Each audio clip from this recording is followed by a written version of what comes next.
Quand on est dans une famille avec 4 filles, ça arrive des fois qu'il y a des chicanes. Ça l'arrive. Ça l'arrive. Oui, ça l'arrive. Faut que je vous avoue, là, ça l'arrive.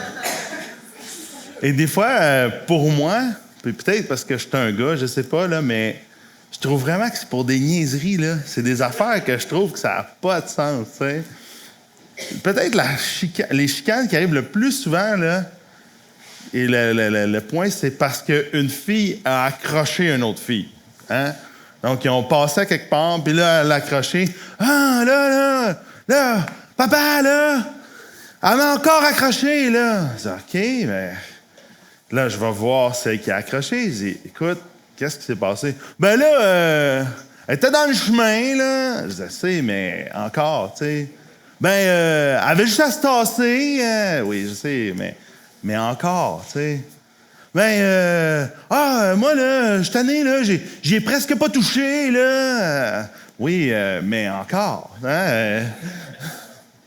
C'est incroyable à quel point hein, on n'aime pas être pris à défaut. On n'aime pas ça quand on lit la parole de Dieu, puis la parole de Dieu met l'emphase sur quelque chose qu'on sait qu'on fait qui n'est pas correct, ou qu'on a fait qui n'est pas correct, puis que ça nous demande de réparer, ça nous demande de demander pardon, ça nous demande de nous repentir.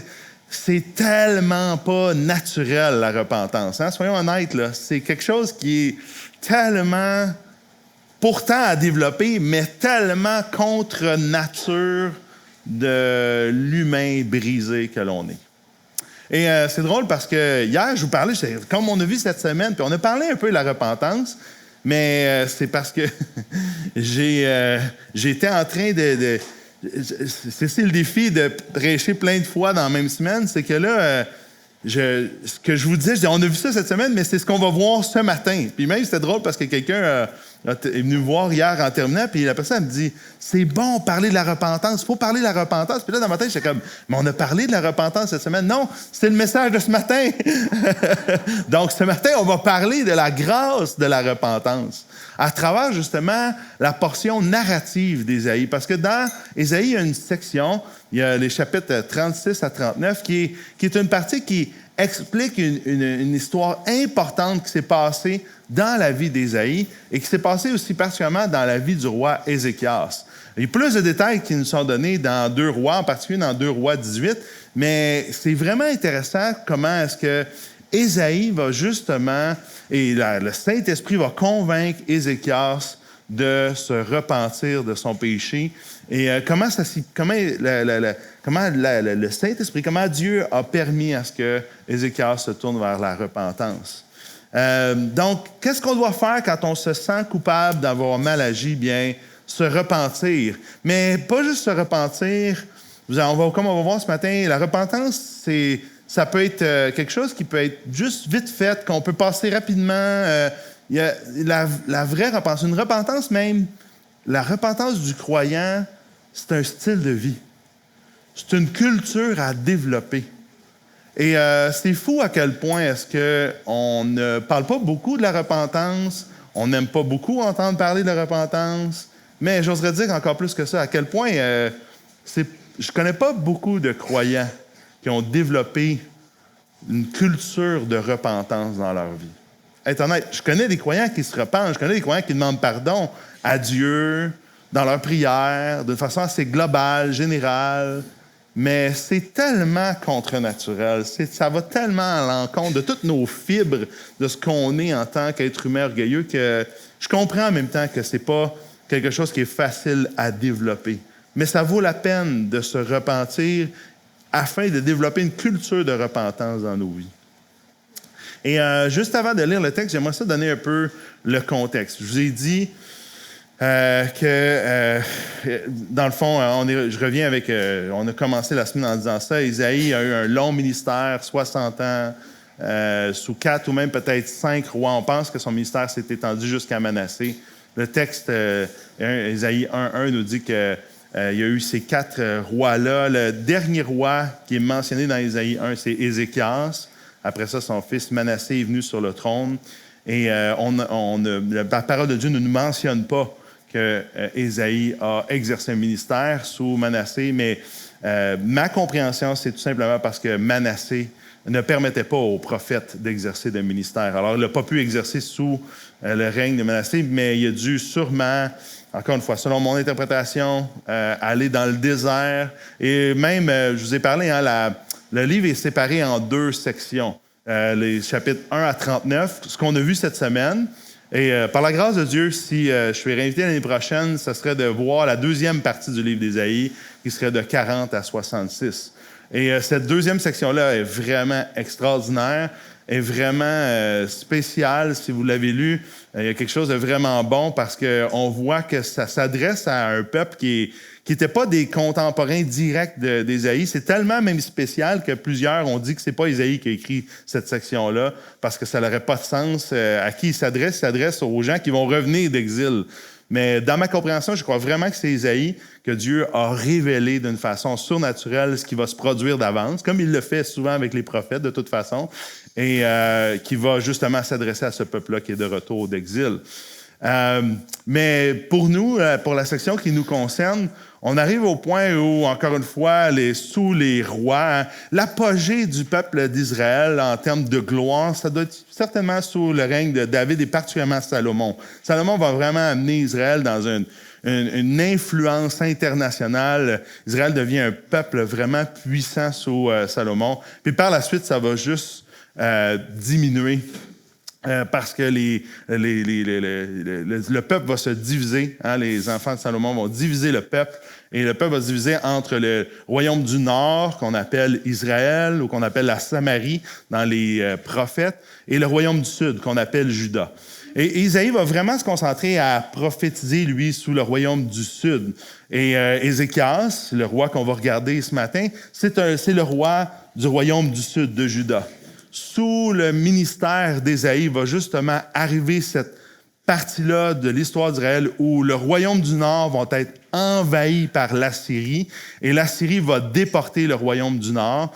Mais justement, on est à ce point-là où est-ce que l'Assyrie est aux portes de Jérusalem, vient envahir même certaines villes de Juda pour se rendre justement jusqu'à envahir Jérusalem.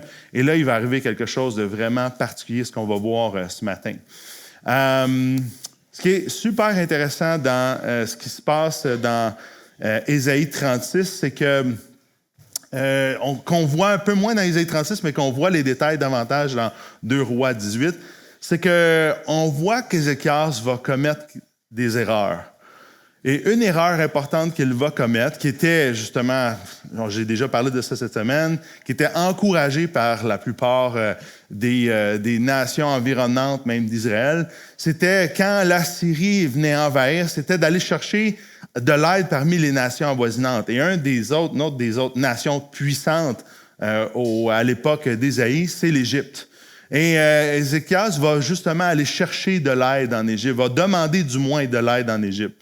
Et le roi d'Assyrie va savoir ça, et c'est justement pour ça qu'il va même mettre de l'emphase à vouloir envahir Jérusalem rapidement. Et c'est pour ça qu'il envoie Sanchérib, un de ses chefs, pour annoncer à Ézéchias, est-ce que tu fais juste te soumettre à moi, puis j'envahis, puis je fais juste prendre possession, ou tu veux vraiment que je démolisse la ville? À ça, Ézéchias va envoyer lui aussi en retour des personnes pour rencontrer Sanchérib, puis il va juste leur demander de rien dire. Ils vont rapporter ça à Ézéchias, et c'est ça qu'on va lire à partir du chapitre 37. Donc, Ésaïe, chapitre 37, regardons la réponse. Comment va répondre Ézéchias par rapport à ce retour-là, quand ses chefs, Eliakim revient avec la réponse de Sanchérib. Alors, au chapitre 37, verset 1, la parole de Dieu nous dit « À l'écoute de ce rapport, le roi Ézéchias déchira ses habits, se couvrit d'un sac et alla à la maison de l'Éternel. Il envoya Eliakim, qui est son chef qui avait envoyé voir Sanchérib, le chef du palais royal, Shebna, le secrétaire, et les plus anciens des prêtres, tous couverts de sacs vers le prophète Ésaïe, fils d'Amoz. parenthèse ici, quand on se couvre de sac, de la cendre, c'est vraiment qu'on est en reconnaissance qu'on est faible. Hein? C'est une manière de dire qu'on reconnaît qu'on est mal pris, que ça va vraiment pas bien. C'est un début, j'oserais dire, de repentance, mais regardons comment il va parler. C'est intéressant comment il va s'adresser, ce qui va être dit à la fois à l'Éternel, mais ce qui va être mentionné à Ésaïe. Regardons les petits détails qui sont intéressants. Alors, Ésaïe, fils d'Amoz, il va voir puis il lui dit « Voici ce que dit Ézéchias. Ce jour est un jour d'angoisse, de punition, de honte, car les enfants sont prêts de sortir du ventre maternel et il n'y a pas de force pour l'accouchement. Hein, » c'est une image pour dire on va mourir, on va être envahi. C'est fini, là. L'Assyrie va nous envahir, on va être déporté comme il vient de se produire pour le royaume du Nord. Peut-être l'Éternel, ton Dieu, a-t-il entendu les paroles de Rabshaké, l'homme que le roi d'Assyrie, son Seigneur, a envoyé pour insulter le Dieu vivant. Et peut-être l'Éternel, ton Dieu, punira-t-il les paroles qu'il a entendues. Fais donc monter une prière pour le reste qui subsiste encore. Donc ici, Ézéchias envoie ses serviteurs voir Ésaïe, puis dit à Ésaïe, « Hey, peut-être que Dieu va pouvoir venir à notre secours. Tu sais, prie-toi, prie ton Dieu, prie l'Éternel, ton Dieu, qui vienne à notre secours. » C'est intéressant hein, comment il parle. À ce moment-là, Ézéchias, bien que, pourtant Ézéchias est un bon roi. La parole de Dieu nous dit qu'Ézéchias va avoir été un bon roi. Il va avoir enlevé les hauts lieux dans le royaume du Sud. Les hauts lieux, c'était des endroits où est-ce qu'on allait adorer, oui, l'Éternel, mais aussi d'autres dieux, parce qu'on trouvait ça compliqué, la manière dont Dieu avait instauré les choses. Pour rencontrer Dieu, il fallait aller à Jérusalem. C'était là où se trouvait la présence de Dieu dans le temple. Mais là, c'est un grand territoire, là, Israël. Des fois, c'est long, ce rendre-là. Fait qu'on créait ces endroits-là où on pouvait dire, arrête-toi là, puis célèbre l'Éternel, puis ça va faire la job. Puis souvent, c'était un endroit aussi où on célébrait pas juste l'Éternel, on accompagnait ça de célébrations envers d'autres dieux. Puis c'est pour ça que Dieu en avait en horreur les hauts lieux. Puis les rois le savaient, puis les prophètes le mentionnent. Puis il y a beaucoup de rois qui ont toléré, même il y en a qui ont instauré des hauts lieux pour juste comme permettre à d'autres de célébrer d'autres dieux que l'Éternel. Donc, la parole de Dieu nous dit qu'Ézéchias était un bon roi, mais à ce moment-là dans sa vie, c'est l'Éternel est le Dieu du prophète Ésaïe. Ce n'est pas encore son Dieu. Malgré tout ça, ce qui est super intéressant, c'est que Dieu va répondre. Dieu va envoyer, dans le fond, l'Éthiopie qui va décider d'attaquer la Syrie. J'oserais dire comme par à l'arrière. Là. Donc, le roi assyrien reçoit ça. Mais Ézéchias, c'est pas ça. Puis Ésaïe non plus, c'est pas ça que Dieu est en train de faire. Et puis là, le roi assyrien dit, « OK, il va falloir que je revienne, il va falloir que je ressorte, j'enlève là, de l'armée auprès de Jérusalem pour l'attaquer, il faut que je revienne. » Et il envoie encore Sanchérib pour dire, « Je vais revenir. Je vais venir. Comme j'ai détruit toutes les autres villes, là, je suis pogné pour aller me rebattre en arrière avec le roi éthiopien, mais je vais revenir, puis je vais venir t'envahir. » Et donc, le roi lui dit pas, le roi assyrien ne dit pas à Ézéchias que finalement, il s'est fait attaquer. Là, il n'y aurait aucun avantage à faire ça. Là. Fait que quand il lui renvoie la lettre, ce que reçoit Ézéchias, c'est comme, ça ne changera pas. Je m'en viens t'envahir, je vais venir t'envahir. Et à ce moment-là, Ézéchias, il tombe vraiment, il s'aperçoit que ça n'a pas de bon sens. Ça n'a pas de bon sens, premièrement, que ce qu'il a fait, il a commis une erreur. Il y a des erreurs que lui-même a commis. D'aller demander à l'Égypte de venir l'aider, c'était pas se tourner vers Dieu. Même de demander à Isaïe de prier pour lui, il fait comme, mais c'est mon Dieu. Dans ce moment-là, l'Éternel devient le Dieu d'Ézéchias. Et maintenant, regardez comment c'est complètement une autre sorte de repentance qui va être mentionnée. On peut lire ça à partir de...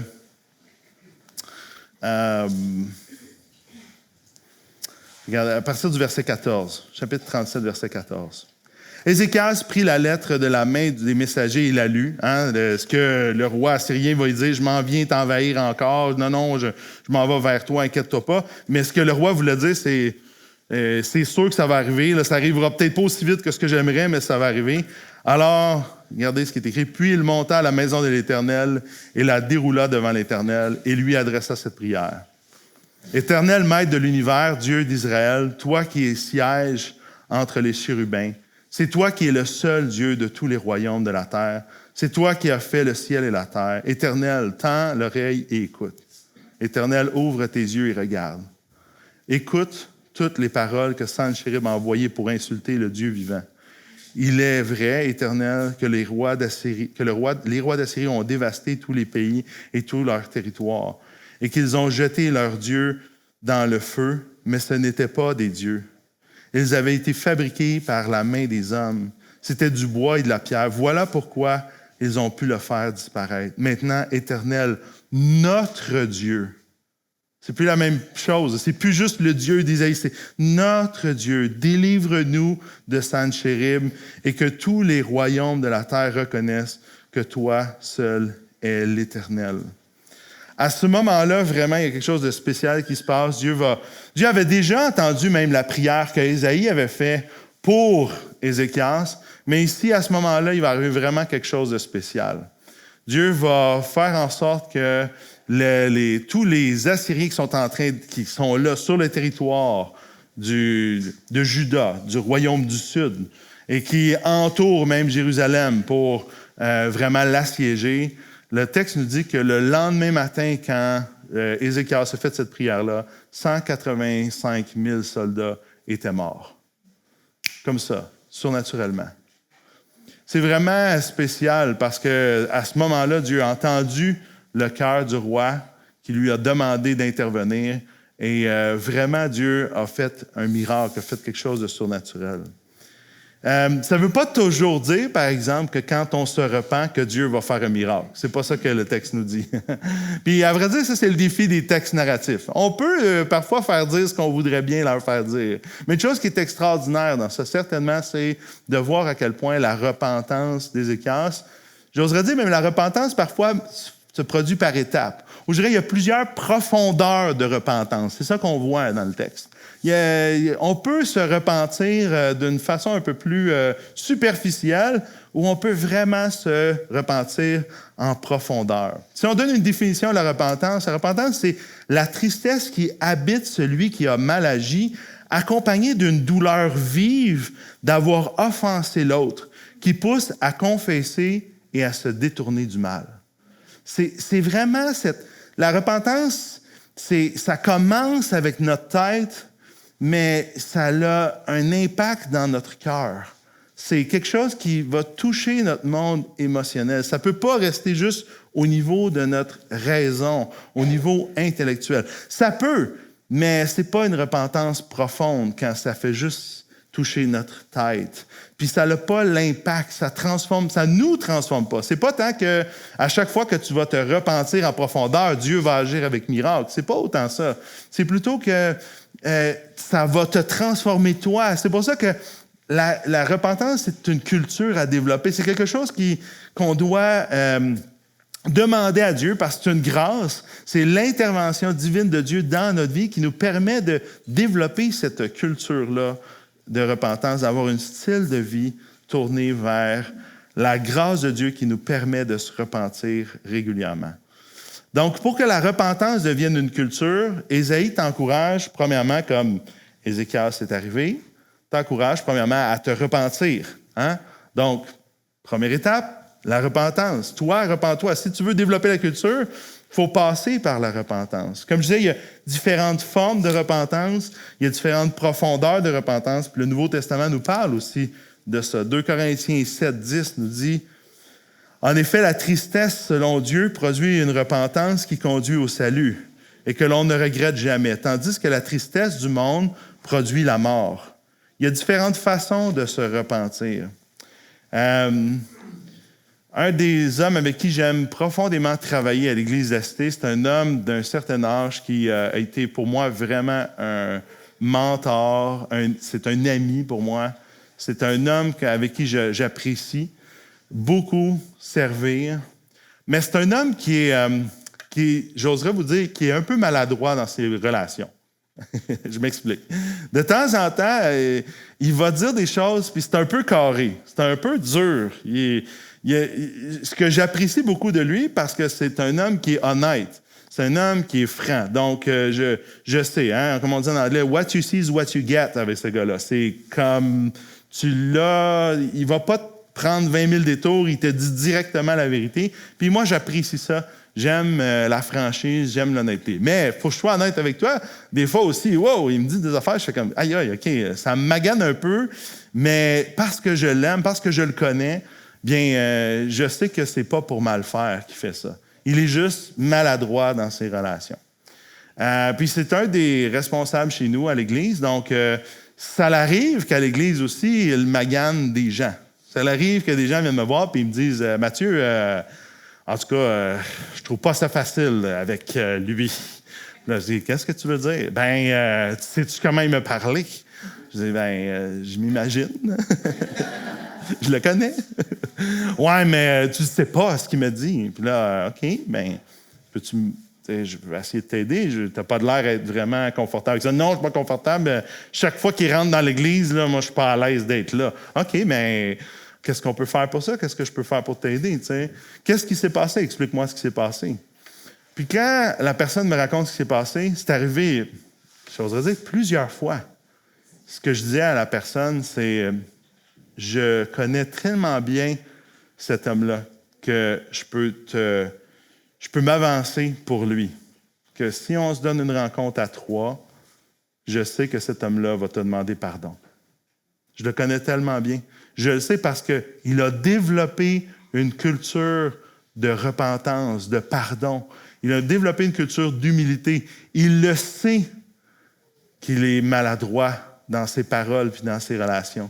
Donc, est-ce que tu permets qu'on aille cette rencontre-là à 3? Souvent, c'est arrivé, les personnes me disaient, c'est impossible qu'il me demande pardon. Je disais, écoute, je te demande pas de lui faire confiance, je te demande de me faire confiance. Fais-moi confiance, je te le dis, on va se voir à 3, puis il va te demander pardon. Et je vous le dis, c'est arrivé plusieurs fois. À toutes les fois, il s'est humilié, puis il a demandé pardon. À toutes les fois. Jamais une fois il m'a déçu. À toutes les fois. Puis c'est pour ça qu'on travaille bien ensemble, puis c'est pour ça que j'apprécie beaucoup cet homme-là. Puis c'est pour ça aussi que les gens dans l'Église aussi sont reconnaissants pour cet homme-là. Ça transforme après ça comment les gens voient cet homme-là, parce qu'ils disent « Wow, OK, c'est vraiment humiliant ce qu'il fait. » Ben oui, c'est humiliant, puis ça nous marque, ça nous travaille, puis ça change complètement la relation que ces personnes-là ont aussi avec cet homme-là. Ah, il y a plein de défis, cet homme-là. Mais une chose que même moi, je n'ai pas autant développé que lui, c'est cette culture de repentance qu'il a développée. Il le dit souvent. Il me regarde dans les yeux, il dit « Mathieu », puis pour lui, ça veut dire quelque chose quand il me dit ça. Il dit « Mathieu, c'est pas l'humilité qu'il faut développer, c'est l'humiliation. » Puis ça veut dire quelque chose pour lui. Il n'y a pas une grosse différence dans la définition entre l'humilité et l'humiliation. Mais il dit « Mathieu, c'est l'humiliation. » Il dit, il faut qu'on perçoive ça. Pour nous, là, c'est vraiment comme de l'humiliation, puis c'est correct qu'on perçoive ça comme de l'humiliation, parce que celui qu'on suit, notre Seigneur, ça a été vraiment de l'humiliation qu'il a reçu. Pas juste une sainte humilité qu'on voit comme étant quelque chose d'un peu positif dans notre marche avec Jésus ou dans nos églises. Il dit, l'humiliation, c'est pas positif. Mais pour Jésus, ce qu'il a reçu, c'était pas positif. Alors, moi, je suis mon Sauveur, puis moi, je vois ça comme de l'humiliation, mais à chaque fois, ça me transforme. Moi, ça me parle beaucoup d'être à côté d'un homme comme ça, qui, malgré tous ses défis, peut régulièrement et à chaque occasion qu'il a de pouvoir demander pardon. En tout cas, ça me surprend, ça m'épate à chaque fois, puis ça me transforme de voir ça dans sa vie. Donc, la repentance, c'est oui, quelque chose qu'on doit faire pour une première fois même. Hein, à vrai dire, on n'est pas croyant, on n'est pas chrétien, on n'est pas un enfant de Dieu si on ne passe pas par la repentance. Premièrement, avec Dieu. Parce que la première personne qu'on offense, à chaque fois qu'on offense quelqu'un d'autre ou qu'on fait du mal, c'est Dieu lui-même. Et c'est le chemin pour goûter à la nouvelle naissance, la repentance et la foi. Donc, le premier élément de la repentance, mais aussi le deuxième élément, Ésaïe nous encourage à venir honnêtement devant Dieu. Regardez comment c'est intéressant, cette honnêteté-là. Par la suite, ce qui va arriver, c'est qu'Ézéchias va tomber malade, malgré le fait que Dieu a fait un miracle. Dieu, c'est pas parce qu'on se repent, c'est pas parce que Dieu fait un miracle dans notre vie qu'après ça, il n'y a pas de malheur qui nous arrive. Et c'est pas nécessairement relié. Du moins, le texte ne met pas de lien direct avec qu'est-ce qu'il a fait comme erreur. Dieu permet juste que la maladie atteigne le roi. À cette époque-là, chapitre 38, à cette époque-là, Ézéchias fut atteint d'une maladie mortelle. Le prophète Ésaïe, fils d'Amos, vint trouver et lui annonça, « Voici ce que dit l'Éternel. Donne tes ordres à ta famille, car tu vas mourir et tu ne vivras plus. » Ézéchias tourna le visage contre le mur et fit cette prière à l'Éternel. Là, il vient de, encore une fois, je trouve que c'est intéressant, cette relation-là que va développer Ézéchias avec l'Éternel. Ce ne sera plus juste le Dieu du prophète Ésaïe, ça va être son Dieu. Alors, voici ce qu'il va dire à l'Éternel. « Éternel, souviens-toi que j'ai marché devant toi dans la vérité avec un cœur intègre et que j'ai fait ce qui est bien à tes yeux. » Puis il pleura abondamment.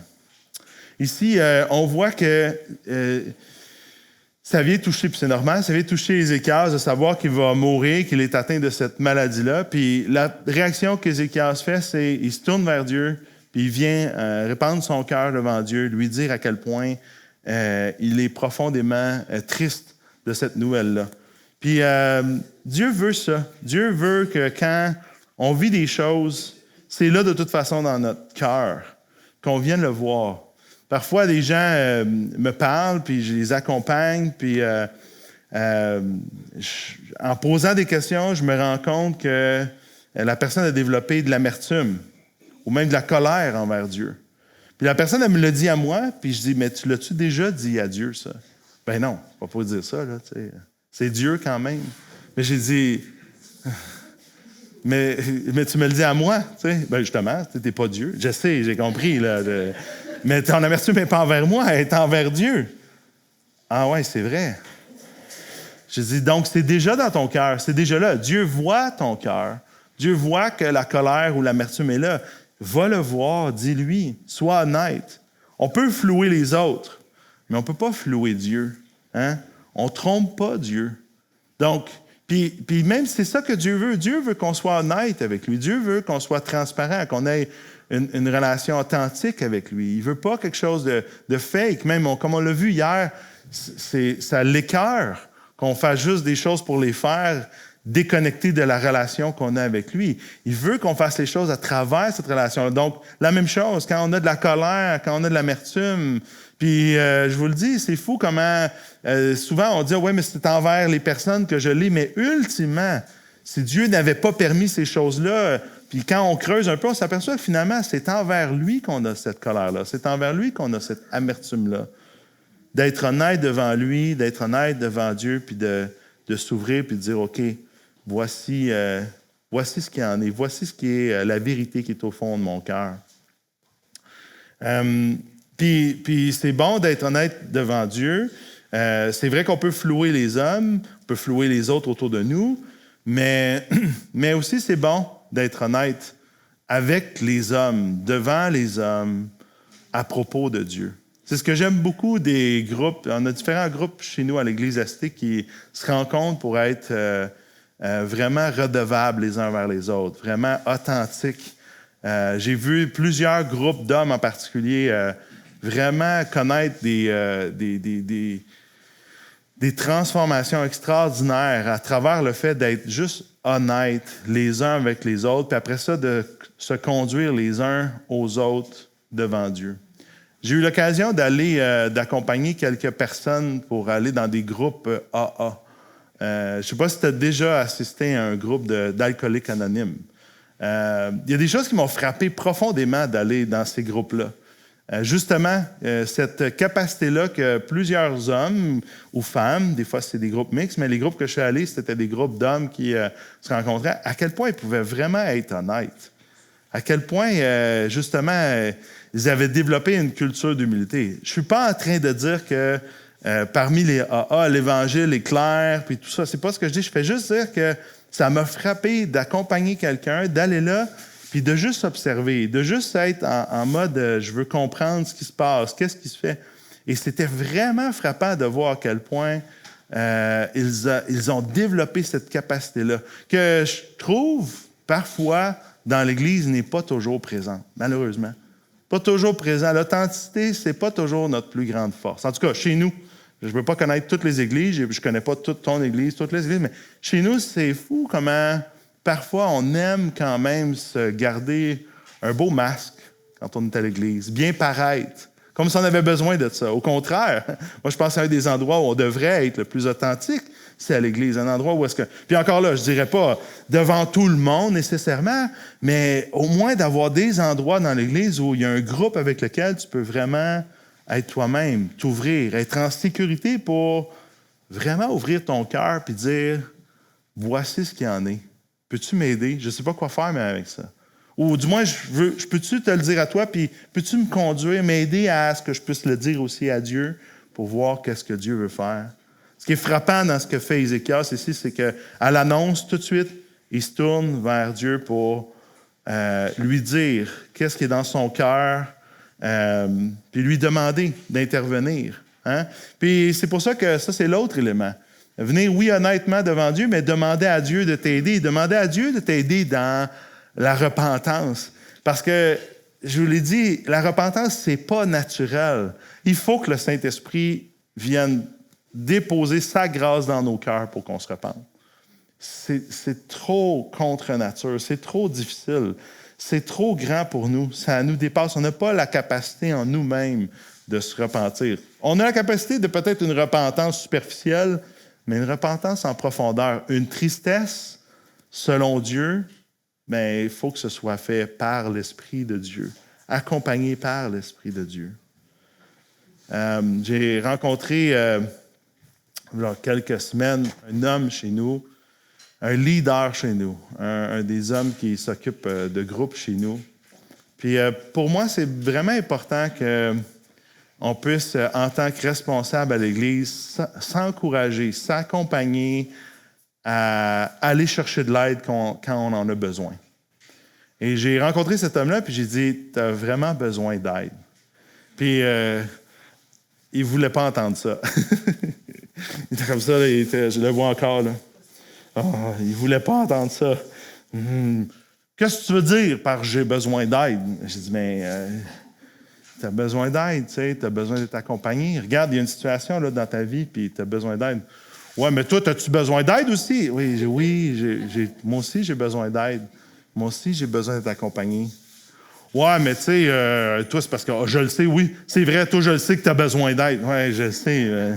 Je sais, tu vois dans ma vie que j'ai besoin d'aide. C'est toujours plus facile de le voir dans la vie de l'autre. Bien, justement, c'est pour ça, tu sais, c'est plus facile pour voir, toi, dans ma vie que j'ai besoin d'aide, mais, tu sais, j'ai-tu vraiment besoin? Puis sa femme était à côté de lui.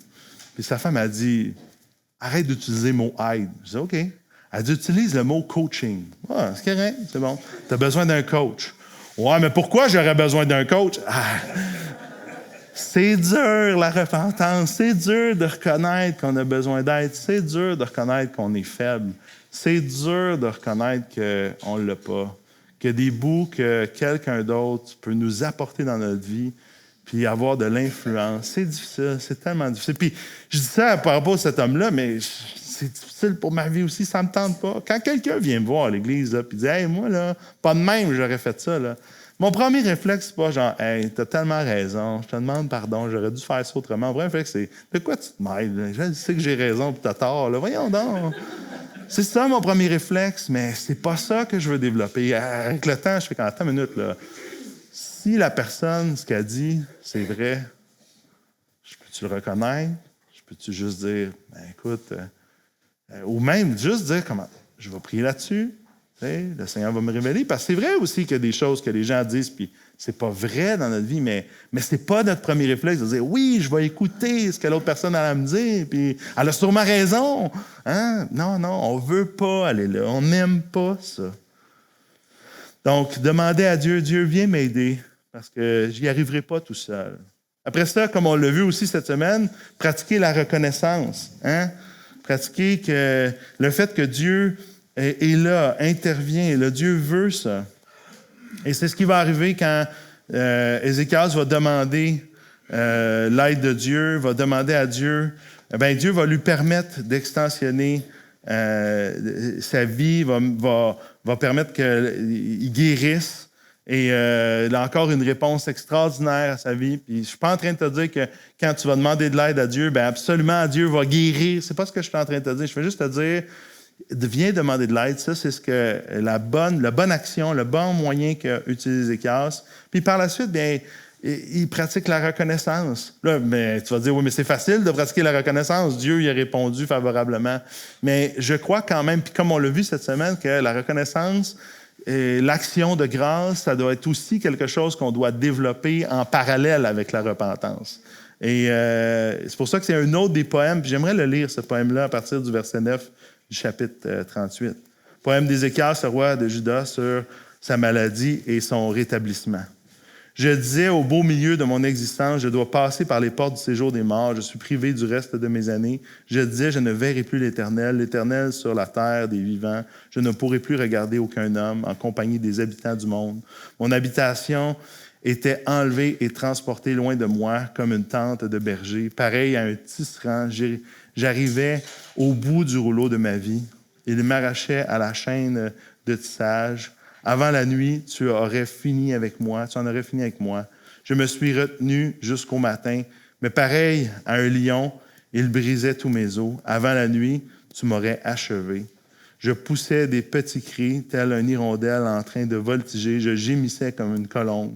Mes yeux se levaient épuisés vers le ciel. Seigneur, je suis accablé, porte-toi garant pour moi. Que dire? Il m'a parlé et c'est lui-même qui a agi. Je marcherai humblement jusqu'au terme de mes années à cause de l'amertume dont j'ai fait preuve. Seigneur, c'est par tes bontés que l'on vit. C'est grâce à elles que j'ai encore un souffle de vie. Tu m'as restauré, tu m'as fait revivre.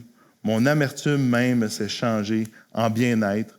Tu m'as aimé au point de me retirer de la fosse de la destruction, car tu as jeté derrière toi tous mes péchés.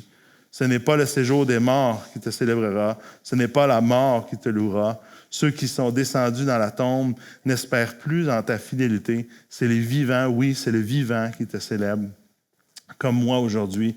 Et c'est le Père qui fait connaître ta fidélité à ses enfants. Éternel, puisque tu m'as sauvé, nous ferons résonner les cordes de nos instruments tous les jours de notre vie près de la maison de l'Éternel. Hein, il termine en disant ça, puis c'est intéressant parce que on commence à aller, puis on voit ça allait mal, c'est comme la mort m'envahit, je vais vraiment mourir, puis finalement, Dieu est venu m'exaucer. Mais ce qu'il réalise à travers ça, c'est que, au final, là, c'est les vivants qui te célèbrent. Puis là, on pourrait dire, oui, mais justement, à un moment donné, il est vraiment mort. Oui, il est vraiment mort physiquement, mais Ézéchias continue de célébrer présentement l'Éternel parce qu'il demeure vivant. Et c'est ça qu'il réalise. Puis il dit, bien, justement, à cause que tu es celui qui sauve, eh bien, je décide de te louer tous les jours de mon existence. Tous les jours que je vais vivre, je vais pouvoir te célébrer et te dire merci. Donc, c'est comme en parallèle. Hein? La reconnaissance, c'est comme en parallèle de la repentance. C'est ce qui nous aide même à se repentir, de s'apercevoir qu'on se repent devant le Dieu de l'univers, le Dieu qui mérite toute action de grâce. Au cours du printemps, on a appris, deux des diaconesses à l'Église ont appris qu'elle avait le cancer. Presque en même temps. Et c'est deux femmes de qualité, deux femmes qui servent à l'Église d'une façon vraiment importante. Ces deux femmes-là ont dû justement se retirer de leur service pour pouvoir rétablir leur santé, passer par des interventions chirurgicales, l'une d'entre elles même par de la chimio. Et c'était vraiment bizarre dans un sens. C'est bizarre, c'est pas le bon mot, mais spécial, c'est peut-être ça le meilleur mot. Surnaturel, c'était vraiment la grâce de Dieu. Ça, c'est vraiment la grâce de Dieu. De voir ces deux sœurs-là vraiment encourager l'Église, être dans la joie. Les gens allaient voir les sœurs tristes, puis découragés pour elles. Puis eux, ils étaient comme, mais pourquoi vous êtes découragés? Les deux, là, pourquoi vous êtes découragés pour nous? Dieu est bon, Dieu sait ce qu'il fait, on va lui faire confiance.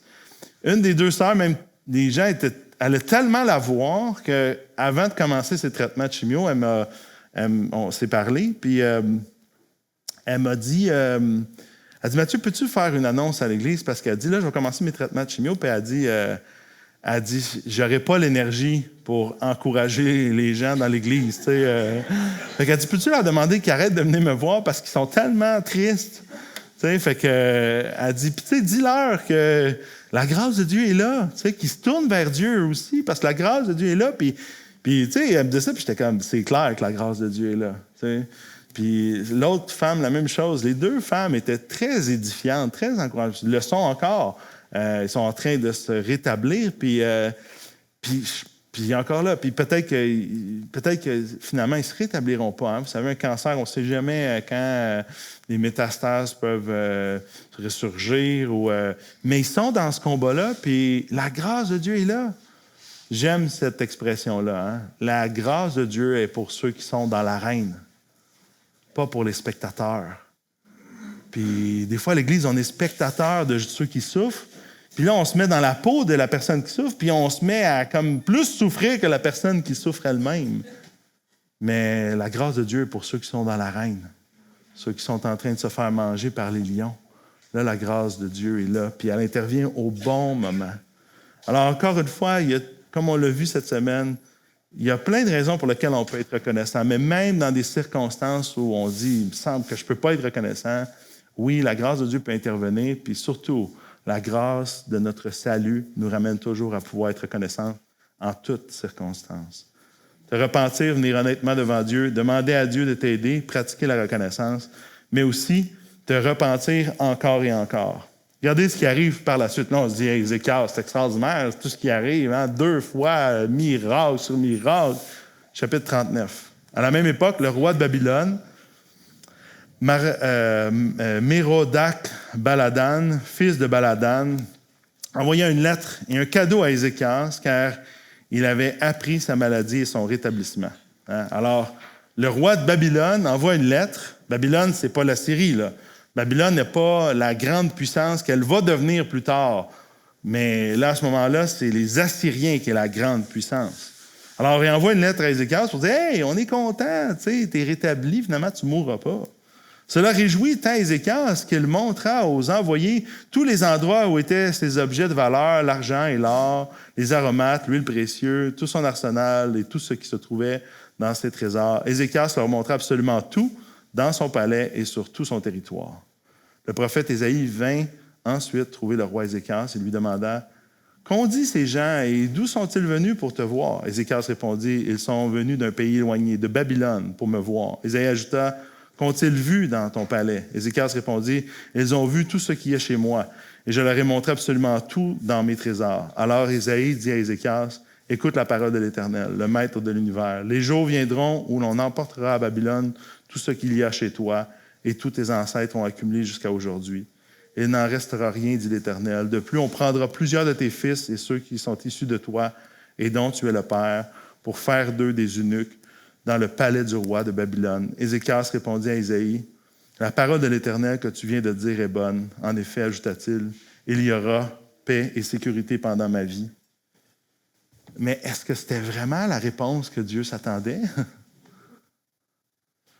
Ici, ce qu'on s'aperçoit, c'est que, Ézéchias avait tombé. Oui, Ézéchias s'était repenti, mais la repentance, c'est quelque chose qu'on doit pratiquer et repratiquer et repratiquer. Parce qu'à ce point-là, Ézéchias aurait dû se repentir. Et là, il ne l'a pas fait. Et il est comme un contre-exemple pour nous. Quand mes filles accrochent une autre fille, qu'est-ce que j'aimerais entendre? J'aimerais entendre « Hey, papa, je vais aller m'excuser. Je vais aller demander pardon. » C'est ça que j'aimerais entendre. Quand tu reconnais qu'il y a quelque chose que tu as fait qui est mal, conduis-toi, demande au Seigneur qu'il te conduise. Conduis ton âme à la repentance. C'est ça que Dieu aime entendre. Prions ensemble. Seigneur Jésus, je veux te louer pour le fait que tu es celui vers qui on se tourne en premier pour se repentir, parce que c'est toi qu'on offense en premier. Puis toi, tu n'as absolument rien fait de mal. Toi, tu es parfait, puis au contraire, au lieu d'avoir fait des choses de mal, au contraire, tu as pris sur toi notre mal. Merci, Jésus, de la grâce que tu nous donnes d'apprendre de la vie d'Ézéchias.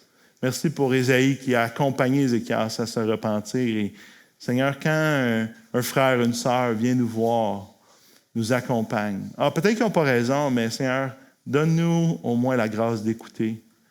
Et si ton esprit nous dirige, nous montre par ta parole qu'on a tort, conduis-nous à la repentance, Jésus. On a besoin de développer une culture de repentance dans chacune de nos vies. Seigneur, notre monde est rempli d'orgueil. Notre monde est rempli d'autosuffisance, pensant qu'il est capable par lui-même. Seigneur, nous, on veut être remplis de toi, remplis d'une dépendance envers toi, sachant que tu es celui qui peut faire toute la différence dans chacune de nos vies. Merci, Jésus, de venir à notre aide. Merci de nous permettre de nous humilier. Merci de nous permettre de te suivre, toi qui t'es humilié jusqu'à la mort. Seigneur, aide-nous à te suivre dans tout ce que tu nous demandes et qu'on puisse avancer par la foi. C'est dans ton nom que je te prie ces choses, Jésus. Amen.